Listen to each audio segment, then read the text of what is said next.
MMA Now, powered by WR TV Network. I'm David Kano with MMA Now TV, and right now I'm not joined with a UFC or MMA star. I'm joined with a pro NFL player, Rashad Ross. How you doing? I'm doing good.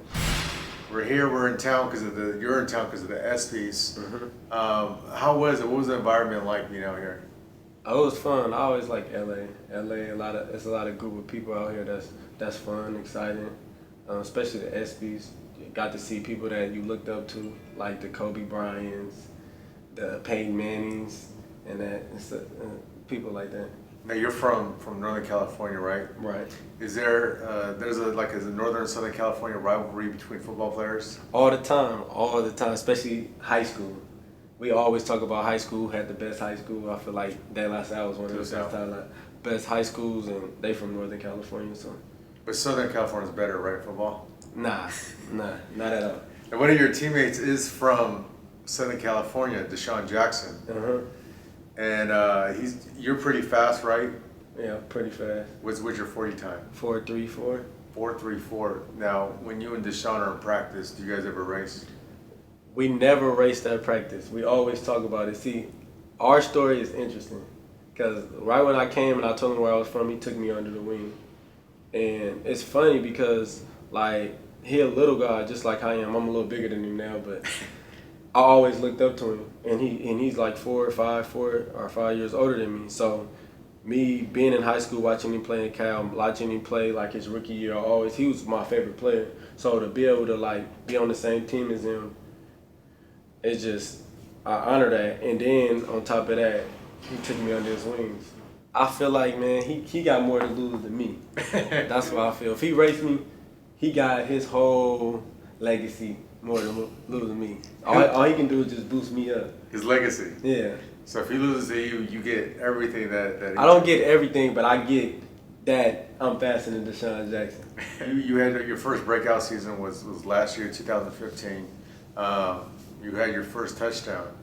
What does that feel like having a touchdown?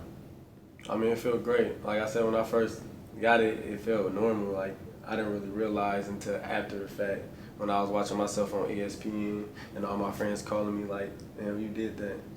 When you score your next touchdown in the regular season, do you have anything planned? Oh yeah, I got a dance plan. I'm gonna do a Bay Area dance. I'm gonna go back to where I'm from. Oh, Bay Area dance. A Bay Area dance. Yeah, I'm gonna go back to where I'm from and hit a little Bay Area dance.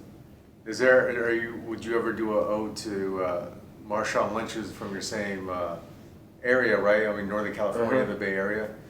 Would you ever do that where he runs in and he kind of gets fined as he goes? Nah, see, it's because Marshawn Lynch, he was a first-round draft pick. You know, he got the money off top. I'm not trying to get no fines, nothing.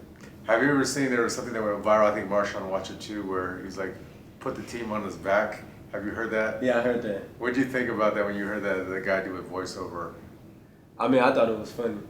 Now, when you saw Marshawn Lynch do the move against the Saints, you weren't in the league yet, I don't think. But that was one of the most incredible runs I've ever seen in my life, and the voiceover actually went with it. Yeah, it sure did. It was an incredible run. The voice really went through it. I just laughed when I saw it because I know what type of person Marshawn Lynch is. Who's your favorite player growing up, and who's your favorite player? Do you have a favorite player now? My favorite player growing up as a receiver, I had to be Deshaun Jackson because he's just small, and I just feel like he was unstoppable. So he'd be your favorite player right now because since he was growing up. My favorite player now is Rashad Ross. Good answer. So when you go to training camp, what's the hardest thing about training camp when you go check in?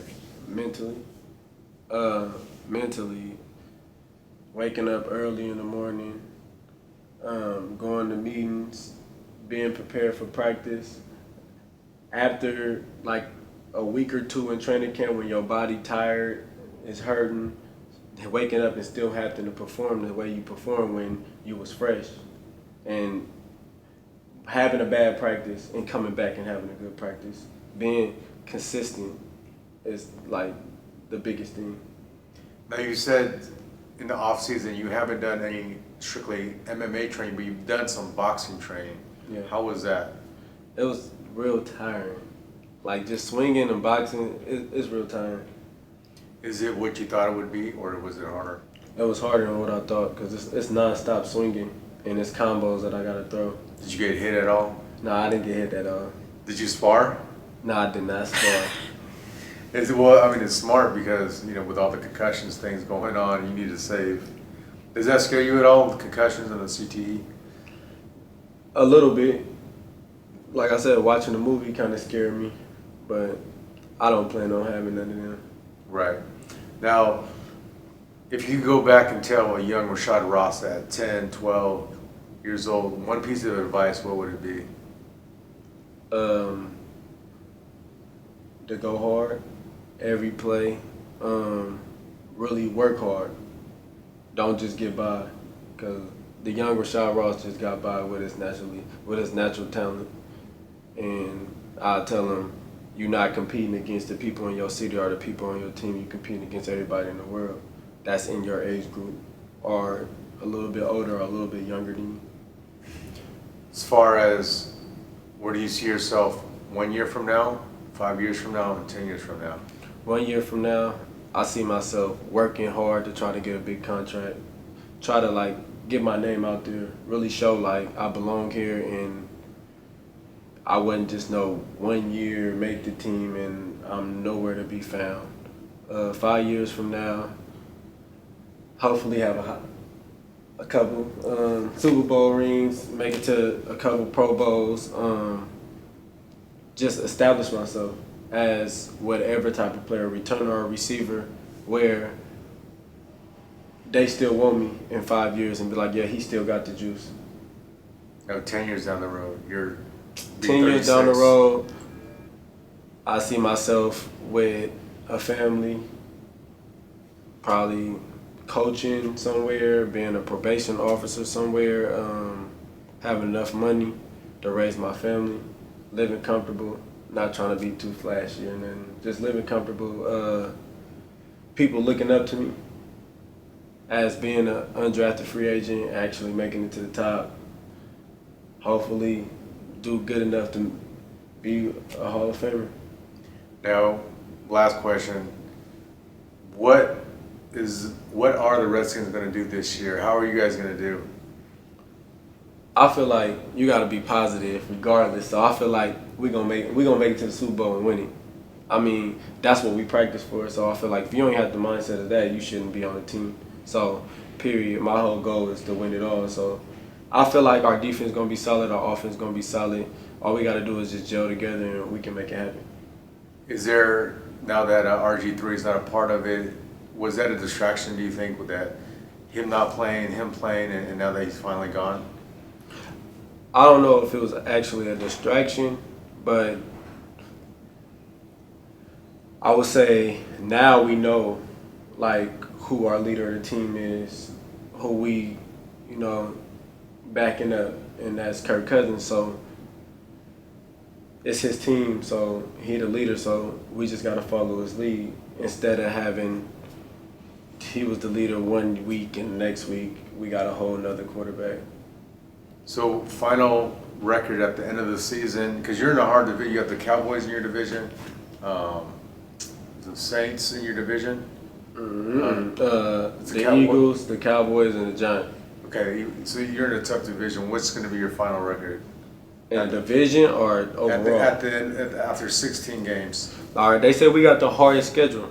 I feel like if none of us get hurt, I feel like we can at least go, I'll say 11-5, 12-4, realistically. And is there a player that you're gunning for this year that maybe took a swipe at you this past year, or someone that you really don't like in the league that you're gunning for? Anybody that? Not really. Nobody really took a swipe at me. Like, I barely played last year. I did what I did, but I feel like when I was in, they respected what I was, and that was my speed. So, really don't have nobody gunning. I just want to be the best I can be.